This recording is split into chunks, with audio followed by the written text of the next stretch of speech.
성도 여러분 안녕하십니까? 지난 3일 평안하고 아름답게 지내셨습니까? 우리 교회는 지난 토요일과 일요일 아주 번잡하고 또 힘든 일정을 보냈습니다. 하지만 크고 어려운 일을 잘 치르고 나면 우리에게 남는 뿌듯한 만족감과 또 성취욕, 그리고 우리가 무슨 일을 해냈다라고 하는 아주 대단한 어떤 그런 마음들이 우리의 마음속에 있습니다.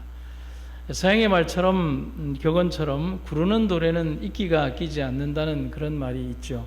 그처럼 우리가 움직이고 또 활동을 하면 우리에게 거대하고 아름다운 변화보다는 우리 자신의 자그맣고 아름다운 변화들이 우리들에게 온다는 사실을 기억할 필요가 있습니다. 그래서 또 뭔가를 해볼까라고 생각 중에 있습니다. 너무 겁내지는 마시고요. 우리가 또 무언가를 하면 또 마음에 의미가 있지 않겠습니까? 영혼을 찾고 또 영혼 구원을 하고 활동을 하고 움직이며 그렇게 하는 일들 속에서 우리가 그리스도인의 어떤 의미가 있으리라고 생각을 합니다. 그런 면에서 오늘 이런 제목으로 한번 생각을 해봤습니다. 왜 염려할까? 빌립보 4장 6절에 있는 말씀을 먼저 보시겠습니다. 아무것도 염려하지 말고 다만 모든 일에 기도와 간구로 너희 구할 것을 감사함으로 하나님께 아뢰라. 제가 다시 한번 읽겠습니다. 아무것도 염려하지 말고 다만 모든 일에 기도와 간구로 너희 구할 것을 감사함으로 하나님께 아뢰라. 지나온 생애에서 목회를 한 30년 하다 보니까 성공적인 일들보다는 실패했던 많은 일들, 또 내가 할 수 있어서 한 일보다는 할 수 없는데 해야 했던 그런 일들을 생각해 봅니다. 그런데 그러한 일들이 어떻게 이루어져 갔을까? 때로는 도저히 이룰 수 없는 그런 일들 앞에서 나는 어떻게 행동을 했던가? 제 인생의 가장 첫 번째 맞닥뜨렸던 가장 힘들고 어려웠던 문제는 건축이었습니다. 목회 겨우 이제 2년차, 3년차 되었던 인준 목사였던 제가 교회를 건축해야 된다라고 하는 어려운 난 문제에 봉착하게 되었습니다. 하고 싶지 않죠. 왜냐하면 교회 건축이라는 어떤 경험도 없고 모금이라는 개념도 없고 돈을 어디서 모으는지에 대해서 많은 얘기를 듣기는 들었죠. 건축을 하면 여기서도 없고 저기서도 없는다는 그런 얘기도 있었지만은 막상 당자가 그런 일을 당하면 그러한 모든 것들이 내 얘기와는 관계가 없는 것처럼 보이는 것이잖아요. 문제는 제가 심우했던 해운대 교회라고 하는 그 작은 교회는 지나온 30년 동안 교회 없이 전세살이를 했던 교회였습니다. 옛날에는 전세 계약을 2년 단위로 했잖아요. 그래서 사택 전세를 올해 올려주면 그 다음에는 교회 전세를 올리고요. 그럼 그 다음에는 사택 전세를 올리고 그 다음에는 교회 전세를 올리는 악순환이 20년 넘게 반복이 되어 있었습니다.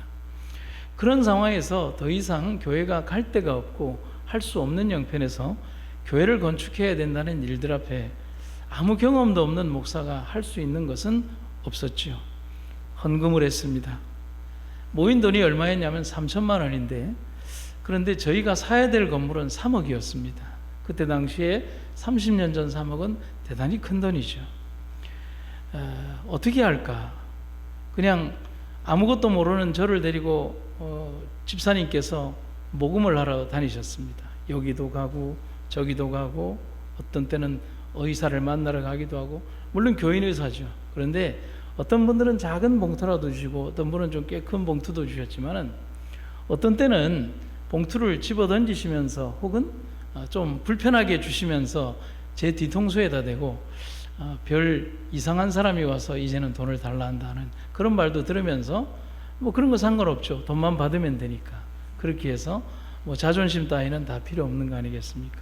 그렇게 해서 3억이 넘는 그 교회를 헌당을 하기까지 되었습니다.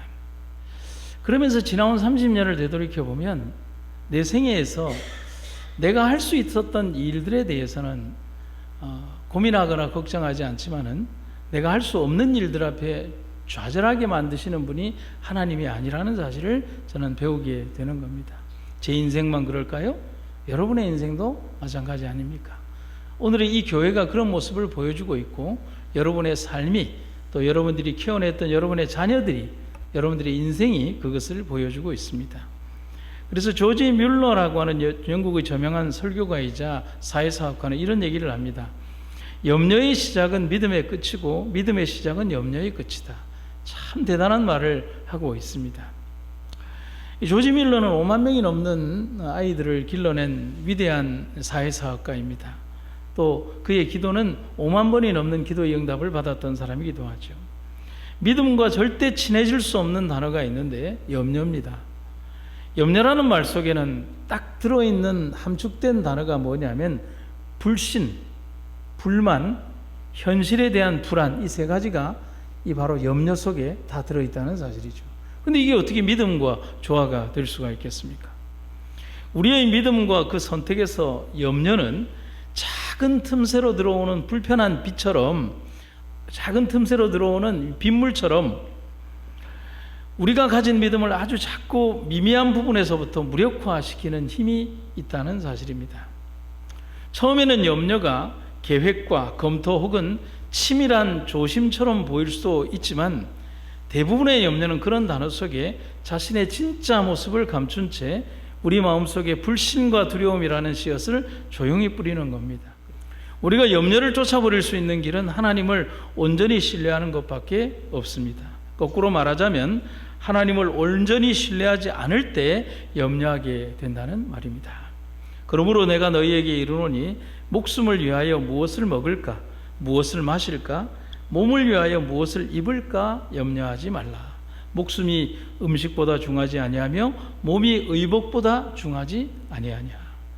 그러므로 염려하여 이르기를 무엇을 먹을까, 무엇을 마실까, 무엇을 입을까 하지 말라. 여러분, 여기에 보면 무엇을 먹을까, 무엇을 마실까, 무엇을 입을까라고 하는 것은 우리가 인생사에 살아가면서 우리가 겪게 되는 가장 기본적인 욕구이자 우리가 추구하는 삶의 어떤 삶의 모든 것들을 담고 있다라고 할 수 있는 겁니다.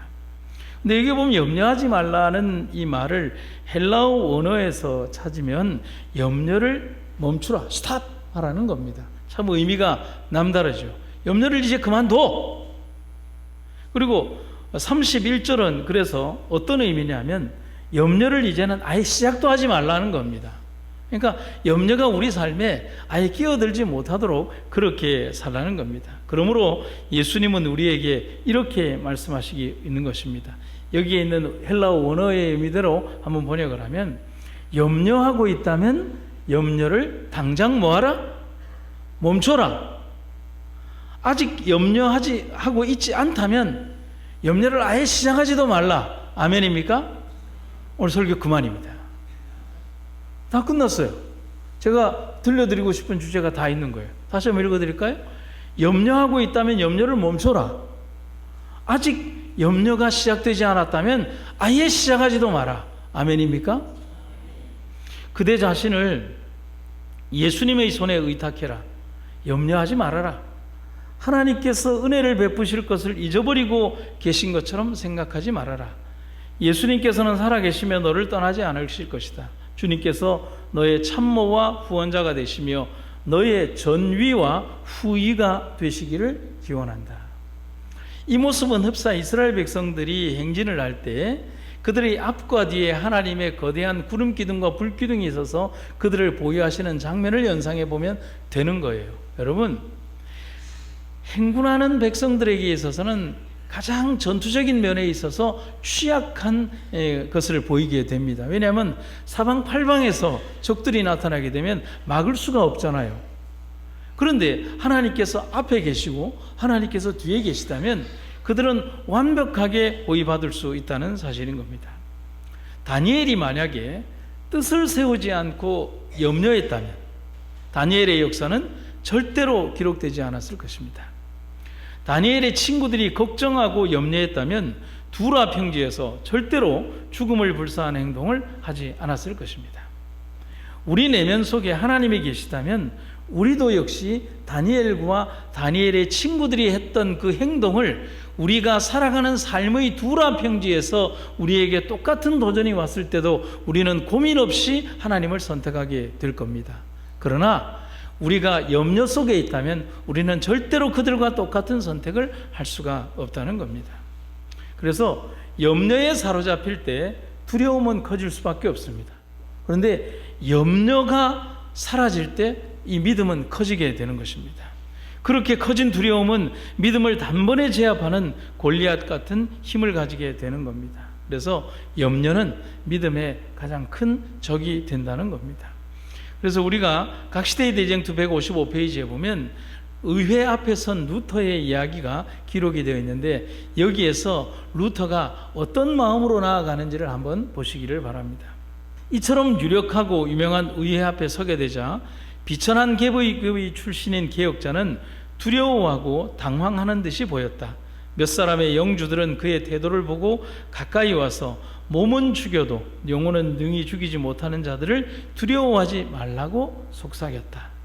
또 다른 사람들은 나를 인하여 총독들과 임금들 앞에 끌려가리니 이는 저희와 이방인들에게 증거가 되게 하려 하심이라. 너희를 넘겨줄 때에 어떻게 또는 무엇을 말할까 염려하지 말라. 그때 무슨 말할 것을 주시리니 말하는 이는 너희가 아니라 너희 속에서 말씀하시는 자 곧 너희 아버지의 성령이니라고 말하였다. 이와 같이 그리스도의 말씀은 세상의 위대한 사람들을 통하여 시련 중에 있는 그분의 종을 격려하였다. 여러분, 이 장면은 루터의 위대함을 얘기하는 게 아니에요. 그렇죠? 루터가 막상 의회 앞에 서게 되었을 때 당황하고 그리고 두려움에 사로잡힐 수 있는 그런 환경에 처했을 때 그가 전혀 생각지도 못했던 그 귀족들과 거기에 참여했던 사람들 가운데 믿음으로 서 있는 사람들이 루터의 앞을 지나가면서 두려워하고 염려하지 말라고 그렇게 격려하며 오직 너의 입술을 통하여 말씀하시는 너의 하나님께서 너와 함께 하실 것이다 라고 이야기해 주고 있는 겁니다. 오스왈드 챔버스라고 하는 목사님의 말입니다. 내 의식 속에 깊게 파고드는 염려들은 내 안에서 하나님을 내어 쫓는다. 하나님과의 동행을 방해하는 것은 큰 사건이 아니라 사소한 작은 염려일 때가 많다. 여러분, 그래서 우리가 우리 삶에서 아주 작은 것에서라도 부정적인 생각이나 부정적인 말을 해서는 안 됩니다. 그건 그리스도의 원칙에 맞지 않는 거예요. 오스왈드 챔버스 목사님의 말은 우리에게 깊은 것을 생각하게 됩니다. 내 의식 속에 깊게 파고드는 염려가 내 안에서 하나님을 내어 쫓는다. 그게 될까요? 우리가 할 수 있을까요? 우리의 능력으로, 우리의 달란트로, 우리 교회가? 그럼 우리는 그런 단어를 해서는 안 되는 것입니다. 제가 언제 한번 깊이 있게 좀 제 옛날의 경험을 말씀드리겠지만, 제가 대구의 모 교회에 시무를 하게 되었을 때 참담하기가 그지없었어요. 그 교회로 가서 참담한 게 아니라 그 교회가 처한 형편이 너무 참담했어요. 주변에 대구에서 제일 큰 감리교회가 있었고, 그 다음에 대구에서 제일 큰 대구 중앙교회, 우리 재림교회가 한 10분 거리에 있었어요. 그리고 꽤 큰 대구의 큰 재림교회들이 몇 군데가 멀지 않은 곳에 있었던 교회입니다. 근데 그 교회가 30년이 넘는 장로교회 건물로 있다가 다시 수십 년간 우리 한 10몇 년이 넘게 이 재림교회 건물로 저희가 사서 있다 보니까 그 건물들이 뭐 낡기가 이루 말할 수가 없는 그런 상태였어요. 그래서 그 주변에 있는 어린아이들이 성경학교를 하면 우리 교회를 일컬어서 뭐라고 했냐면 거지교회라고 했던 교회였어요. 그러니 거기에 성경학교를 하면 되겠습니까? 전도회를 하면 되겠습니까? 아무것도 안 되는 거예요. 그때 제가 이 교회에서 무엇을 할 수 있을까라고 생각을 하다가 우리 교인들과 함께 우리 뉴스타트 사업을 해보자라고 했습니다. 그랬더니만은 우리 교인들 한 30여 분이 웃으시면서 그러더라고요. 큰 교회도 안 하는데 우리 교회가 뭔 뉴스타트 사업을 하겠습니까? 라고 그러는 거예요. 그때 제가 그랬어요. 큰 교회가 안 하니까 우리가 합시다 라고 했어요. 그리고 두 번째로 부정적인 말을 누가 하셨냐면, 큰 교회는 집사들도 많고 그런데 우리는 집사라야 일하는 집사 두세 명밖에 없는데 우리가 뭘 하겠습니까? 라고 해서 제가 그렇게 얘기했어요. 큰 교회는 연합해서 이런 모든 시스템 바꾸려면 힘드는데 우리는 넷만 합의하면 안 됩니까? 라고 했어요. 정말 그랬어요. 4명이 합의하니까 다 됐어요. 그렇게 해서 시작을 하는데, 부정적인 이야기는 외부에서도 들려왔어요. 그때 당시에 가장 유명했던 강사인 이상구 박사를 모셔와서 세미나를 하겠다고 하니 주변에서 격려하는 말이 아니라 반대하는 말들이 더 많았어요. 너희 교회에서 감히 이상구 박사를 모셔와서 하겠느냐. 지금은 그분의 입지가 많이 다르지만 그때는 대단했죠. 그래서 왜 안 되느냐라고 하니까, 너희 같은 교회에 구도자들이 오겠느냐, 그 거지 같은 교회에 구도자들이 오겠느냐, 그거 주변에 있는 교인들과 장로님들과 재림교회에 있던 제 동료들이 그런 얘기를 했어요. 그럼 어떻게 하면 되겠느냐, 근처에 있는 좋은 예식장을 빌려서 거기에서 건강 세미나를 해라 그랬습니다. 그래서 제가 다시 질문했습니다. 그러면 이 돈도 없는 교회가 몇백만 원을 들여서 좋은 예식장에서 세미나를 하고 나면 일주일 뒤에 그분들이 우리 교회로 옵니까? 우리가 세미나를 하는 이유, 건강전도회를 하는 이유, 그리고 모든 세미나를 하는 이유는 이 교회에 사람들을 들어오게 하기 위해서 하는 건데, 예식장에서 잘하고 그래 외식 한번 잘 먹었다 그러고 다 갈 사람들을 왜 우리가 거기에서 합니까? 나는 그래 못합니다 라고 했습니다. 그때 제가 우리 교인들에게 했던 설교 중에 하나가 이겁니다. 패배의식에 사로잡혀 있는 교인들에게 그런 얘기를 했어요. 성도 여러분, 이 금방이라도 쓰러질 것 같은 이 거지 교회에 익숙해지는데 하루면 되고요, 그 다음에 저렇고 더럽고 추한 화장실에 익숙해지는데 하루면 되고요, 그 다음에 불편하고 냄새나는, 그리고 이 불편한 주차장에 익숙해지는데 하루 3일이면 됩니다. 3일만 오면 그 사람들에게 불편한 거 아무것도 안 보입니다 라고 했습니다. 그건 제 진심이었어요. 세미나가 7일 동안 열리는데 처음에 오자마자 사람들이 난리가 났습니다. 왜냐하면 정말 부자들이 왔거든요.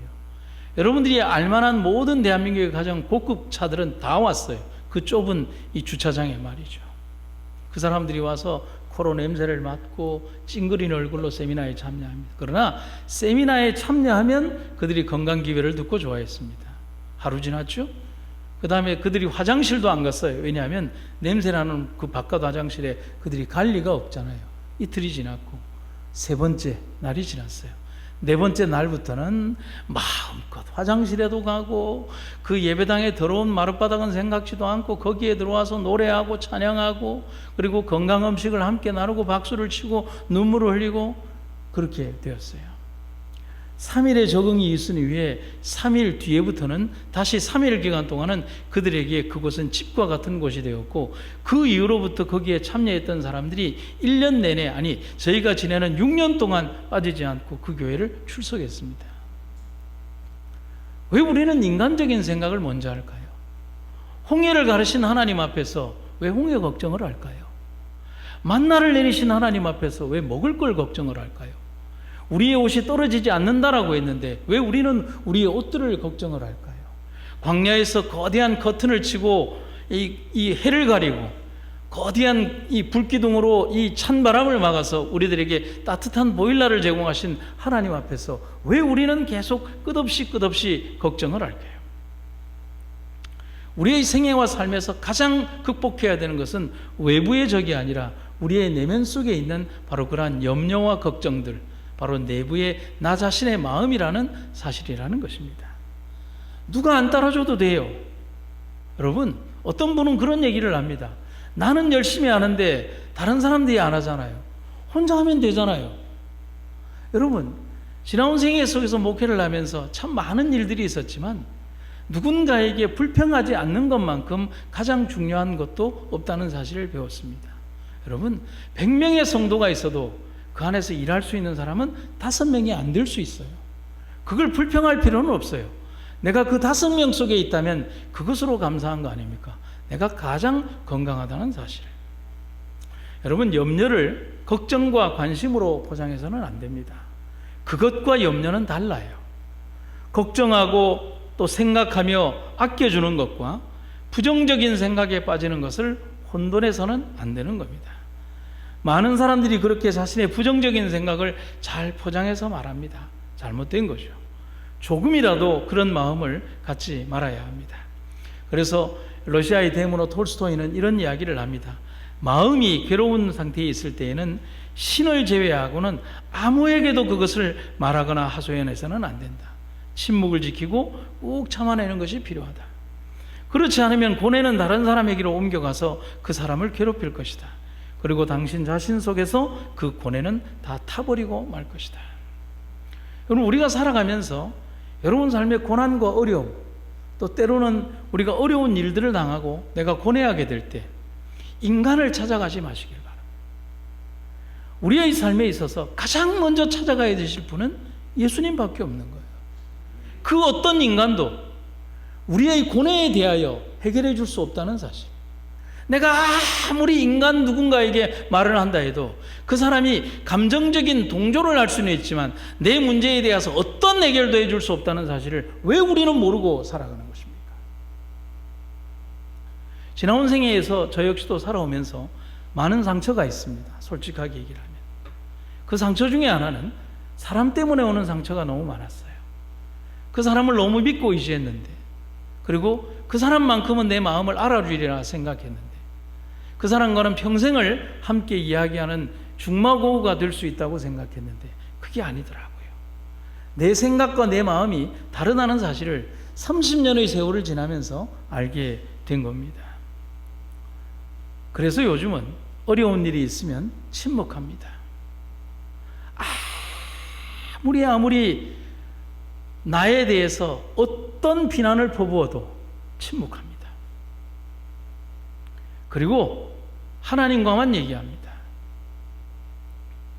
때론 너무 고통스러우면 그냥 하나님께 소리칩니다. 근데 그렇게 하니까 하나님이 해결해 주시더라고요. 내가 누군가에게 이야기를 해봤자 내 고민의 어떤 범위나 내 감정의 어떤 불필요한 부분들만이 전달될 뿐 그 어떤 것도 해결되지 않는다는 사실. 우리가 살아가면서 내 자신이 톨스토이의 이 말을 읽고 저는 너무나 감동을 받았습니다. 마음이 괴로운 상태에 있을 때에는 신을 제외하고는 아무에게도 그것을 말하지 말라. 오직 우리의 마음속에 괴로움과 염려가 있을 때에 하나님 이외에 그 누구하고도 상의하지 마시기를 바랍니다.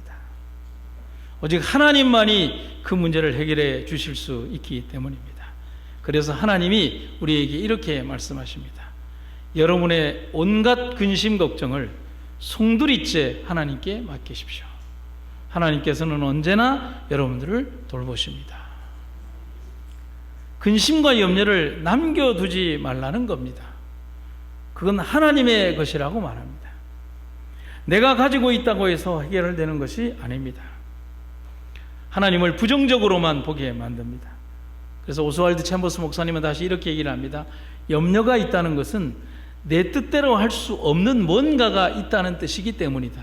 그러나 실제로 염려가 생기는 이유는 하나님과 나와의 관계가 인격적으로 불편해졌기 때문이다. 참 대단한 지적인 것 같아요. 여러분, 삶이 아무리 고통스럽고 힘들더라도요, 내가 하나님과 이렇게 밀접하게 연결되어 있다면 우리는 고통 속에서 희망을 보게 됩니다. 그렇지 않나요? 억울하고 고통스러워도 삶의 그 고뇌 속에서 희망을 보는 게 하나님과의 연결이라는 사실인 거예요. 하나님과 나 사이에 생긴 불편한 관계, 그것이 염려를 일으키는 겁니다. 살면서 참 지지리도 걱정이나 염려를 많이 하며 삽니다. 참 희한한 건 여러분 한번 떠올려 보세요. 내가 염려하는 순간 하나님 생각이 하나도 안 납니다. 신기하지 않나요?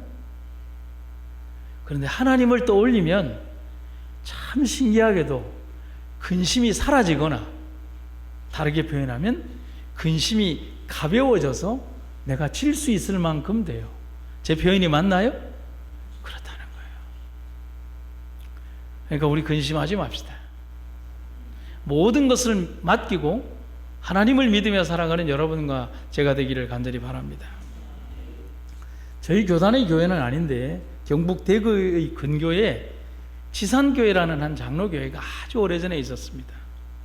그런데 그 교회에 재정적으로 가장 큰 몫을 담당하던 오부자가 있었습니다. 성이 옷인데 부자라고 해서 이 오부자가 아니라 부자이기도 한데, 이 집이 부자이기는 한데 5 형제가 모두 그 교회에 출석을 하는 5 형제가 다 부자였어요. 그런데 이 교회에 청천벽력 같은 소리가 들리는 거예요. 이 오부자가 대구로 이사를 간다는 거예요. 얼마나 놀랐겠어요.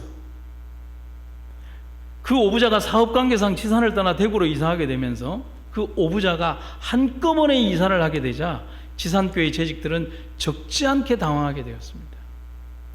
그들의 힘만으로는 아무리 생각을 해도 교회를 도저히 꾸려갈 수 없다고 생각한 재직들이 대구로 선교사인 그때 안두아라고 하는 선교사를 찾아갔습니다. 찾아간 이유는 뭐냐면, 선교사에게 이 지산교회가 당면한 이야기를 하면 이 선교사가 좀 돈을 좀 챙겨줄 거라고 생각을 하고 돈 얻으러 간 거예요. 그래서 그들은 이 안두아라는 선교사 앞에서 이 장로님과 재직들이 가가지고는요, 한숨만 푹푹 쉬는 겁니다. 되도록 자기들의 모습을 좀 불쌍하게 보이고 싶어가지고. 그러자 이 안 목사님이 이상하게 생각하며 그들에게 물었습니다. 아니, 왜들 그러십니까? 교회 무슨 걱정거리라도 되십니까? 아니, 이렇게 이 재직들이 다 와가지고 저 앞에서 한숨만 쉬고 왜 말을 안 하십니까? 그러자 이제 안 목사님이 물었으니 이제 그제야 사람들이 뭐라고 얘기를 하냐면, 예, 목사님, 우리 교회 오부자가 그래서 한꺼번에 이사를 간다 하지 뭡니까? 그러니 우리 교회가 유지가 되겠습니까? 그게 걱정입니다. 우리 교회가 유지가 될 수가 없어요 하면서 이제는 재직들이 이 사람 저 사람들이 막 말을 하기 시작하는 겁니다. 선교사가 이렇게 얘기를 합니다. 그래요? 그거 참 문제네요. 근데 그것보다 더 큰 걱정이 있습니다. 그래서 재직들이 눈이 휘둥그레졌습니다. 아니, 또 무슨 걱정이 더 있다는 말입니까? 그러자 이 안 목사님이 이렇게 조용하게 그렇게 얘기를 하더라는 겁니다. 그러면요, 문제가 크지요. 이것보다 더 큰 문제는 없습니다. 지산교회 여러분들은 하나님은 믿지 않고 그 오부자만 믿고 계셨으니 그게 어떻게 문제가 아닙니까?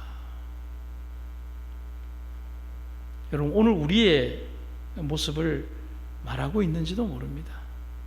오늘날 우리 교회들의 많은 교회들이 하나님을 믿기보다는 어떤 특정한 몇 사람의 재력을 믿고 살아가는 우리들의 모습이 되고 있는지는 모르겠습니다. 제가 예전에 목회를 하면서 가장 듣기 싫었던 얘기 중에 하나가, 교회에 어떤 일들을 하자라고 하면 집사님들이 습관적으로 그런 얘기를 해요.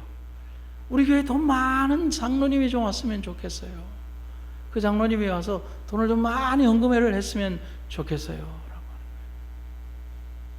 근데 제 경험으로 봤을 때, 제가 예전에 처음 그 교회를 지을 때 그 교회에 헌금하셨던 분들은 짝신앙을 했던 여집사님들이었어요. 남편에게 맞아가면서 11금 내고, 그리고 자기들이 품팔이 해가면서 돈 벌었던 돈으로 11금을 내고 헌금을 해서 마련했던 3천만 원이 그 교회 건축 헌금의 종잣돈이었어요. 재직들은 그때서야 자기들의 불신앙을 깨달았던 겁니다. 그리고 그들은 교회로 돌아와서 하나님 앞에 엎드렸습니다. 그리고는 자기들의 불신앙을 회개하고 교회를 주님이 지켜주실 것을 믿고 기도했습니다. 그 교회가 어떻게 되었을까요? 그 오부자가 떠나고 난 이후에 더 큰 축복과 은혜가 그 교회에 임했다는 사실인 것입니다. 성도 여러분, 우리는 하나님을 믿는 사람들이지 사람을 믿는 사람들이 아닙니다. 우리는 사람의 능력을 믿는 사람들이 아니라 하나님의 능력을 믿는 사람들이라는 사실을 기억하시기를 간절히 바랍니다. 하나님께서 우리에게 뭔가를 요구하실 때 그것은 우리에게 주어진 기회며 특권이라는 사실을 우리가 알아야 할 필요가 있다는 사실인 것입니다.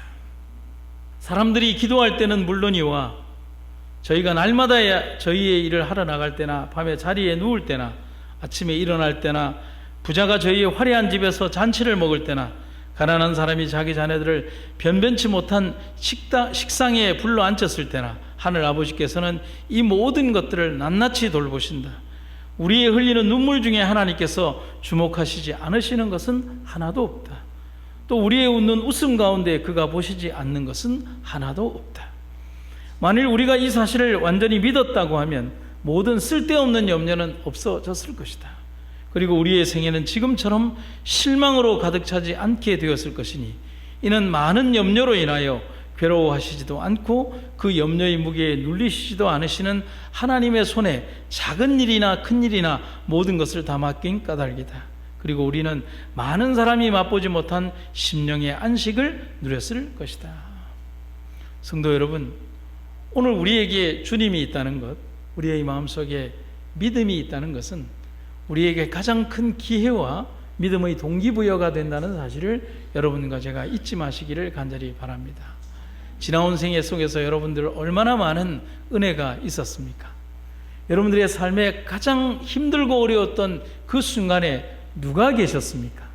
주님이 계시지 않았습니까? 그 주님이 지금도 여전히 계시다는 사실을 잊지 마시고 우리 두려움 없이 또 염려 없이 불안과 걱정 없이 오로지 주님만 믿고 나아가는 여러분과 제가 되기를 주님의 이름으로 축원합니다. 사랑과 은혜가 충만하신 아버지 하나님, 오늘 우리들의 생애에 있어서 하나님께서 우리와 함께 하시니 너무 감사합니다. 우리는 너무 연약해서 우리 살아가면서 언제나 힘들고 어려움에 처할 때 우리의 마음속에 염려 속에 사로잡히게 됩니다. 그러나 하나님 걱정하지 말라고 하셨습니다. 우리가 온전히 주님을 믿고 따를 때 우리를 괴롭히는 모든 염려와 걱정으로부터 우리는 자유하게 되고 온전히 주님만 바라보게 될 것입니다. 우리 생애 속에서 언제나 주님만 바라보는 믿음의 시선을 잃지 않게 하여 주시옵소서. 죽음 저편 사선 너머 신령한 세계를 바라보는 영적 안목을 가지고 요단강 건너편의 신령한 세계를 바라보는 믿음의 눈으로 오늘의 삶을 살아가게 하여 주시옵소서. 오늘도 여전히 우리의 삶 속에서 내 편이 되어주시는 하나님 은혜를 감사드리며 우리 생애의 동기 속에서조차도 우리가 정직함을 유지하며 하나님 앞에 부끄러움이 없는 삶과 생애를 살아가게 하여 주시옵소서. 예수님 이름으로 기도드립니다.